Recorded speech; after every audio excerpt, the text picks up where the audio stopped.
Hello, selamat pagi. Hari ini kita akan belajar berkenaan kesan perubahan zaman air batu akhir di Asia Tenggara, buku teks sejarah tahun 4, muka surat 66 dan 67. Sebelum itu, mari kita kenali Asia Tenggara. Apakah Asia Tenggara? Asia Tenggara ialah sebuah kawasan di bahagian tenggara Asia.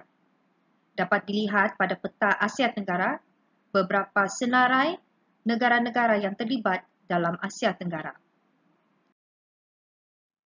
Ini merupakan senarai negara-negara Asia Tenggara: Brunei Darussalam, Filipina, Indonesia, Kemboja, Thailand, Timor Leste, Vietnam, Laos, Malaysia, Myanmar, dan Singapura.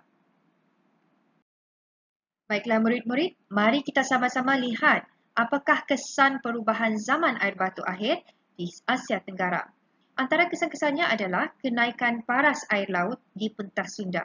Mengapa perkara ini boleh berlaku? Perkara ini boleh berlaku kerana terjadinya kecairan air batu yang menyebabkan kenaikan paras air laut sehingga terbentuk sungai dan tasik di Asia Tenggara. Aliran air sungai ini telah menenggelamkan kawasan tanah rendah di sepanjang tepi pantai pentas Sunda tersebut. Ya, baik.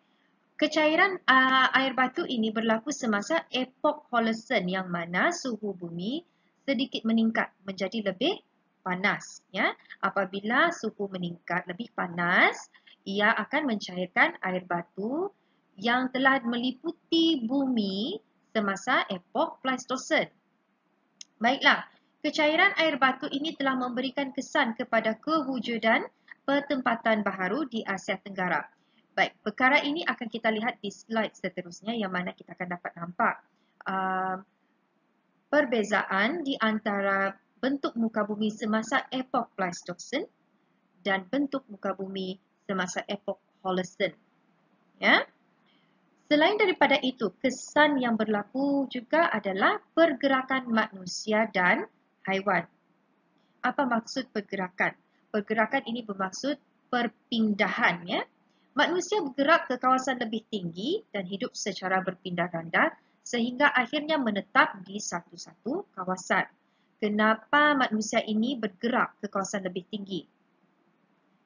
Ya, kerana banyak kawasan tanah rendah telah ditenggelami air. Ya, jadi mereka terpaksa berpindah ke tempat yang lebih tinggi. Baik, kawasan Asia Tenggara juga telah menjadi tempat tinggal haiwan selain daripada manusia.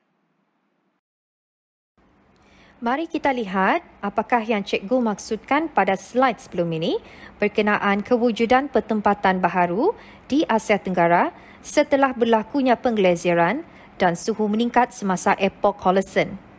Lihat pada peta A terlebih dahulu. Dapat dilihat perbezaan peta A dan B yang mana dalam peta A, pentas Sunda masih di kawasan tanah luas menghubungkan kepulauan serta kawasan daratan. Namun, setelah suhu bumi meningkat dan paras air laut menaik, pentas Sunda ditenggelami air. Dan ini telah memisahkan satu kepulauan kepada beberapa kepulauan yang lain seperti dalam peta B. Inilah pertempatan baharu setelah pentas Sunda ditenggelami air. Kita lihat semula. Pada peta A, hanya satu kepulauan yang sama. Manakala peta B, ia menjadi beberapa kepulauan lain atau pertempatan baharu iaitu terdiri daripada Malaysia, Indonesia, Singapura, Borneo dan lain-lain. Sekian, terima kasih. Kita jumpa lagi.